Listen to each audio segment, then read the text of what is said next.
कराड शहरातील छत्रपती शिवाजी स्टेडियम जवळील झोपडपट्टीत प्रेमसंबंधातून एका महिलेचा गळा दाबून व गळ्यावर पाय ठेवून जीवे मारण्याचा प्रयत्न करण्यात आला।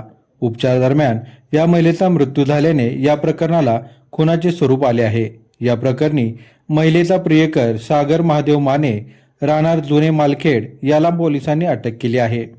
पोलिसांनी दिलेल्या माहितीनुसार 21 ऑगस्ट रोजी पहाटे 2:45 वाजता सागर माने हा स्वतः कराड शहर पोलीस ठाण्यात आला।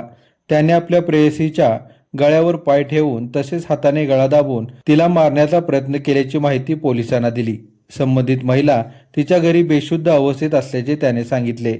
माहिती मिळताच रातग्रस्त अधिकारी महिला पोलीस उपनिरीक्षक दीपाली कांबळे, पोलीस उपनिरीक्षक मदने, सहाय्यक फौजदार खाडे, पोलीस कॉन्स्टेबल काटरे, देशमुख व विभूते यांचे पथक तातडीने घटनास्थळी दाखल झाले। महिला घरात बेशुद्ध अवस्थेत आढळून आल्यानंतर पोलिसांनी नातेवाईकांना जागे केले आणि तिला तातडीने उपचारासाठी कृष्णा हॉस्पिटलमध्ये दाखल केले। दरम्यान जखमी महिलेच्या मुलाने कराड शहर पोलीस ठाण्यात तक्रार दाखल केली। प्रेमसंबंधातून संशय घेऊन सागर माने याने आईच्या गळ्यावर पाय ठेवून व गळा दाबून तिला जीवे मारण्याचा प्रयत्न केल्याचे तक्रारीत नमूद करण्यात आले आहे। पोलिसांनी आरोपी सागर माने याला अटक केली। मात्र उपचार सुरू असताना 21 ऑगस्ट रोजी दुपारी सुमारे 2 वाजता संबंधित महिलेचा मृत्यू झाला। त्यामुळे प्रकरण गंभीर बनले असून पुढील तपास सुरू आहे। या प्रकरणाचा तपास उपविभागीय पोलीस अधिकारी राजश्री पाटील करीत आहेत।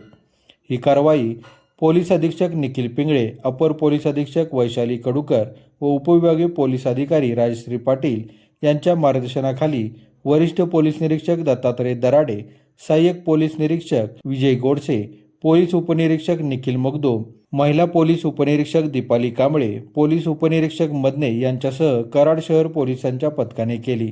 पोलिसांकडून या घटनेचा पुढील तपास सुरू असून खुनामागील नेमके कारण, घटनाक्रम आणि इतर बाबींचा तपास केला जात आहे।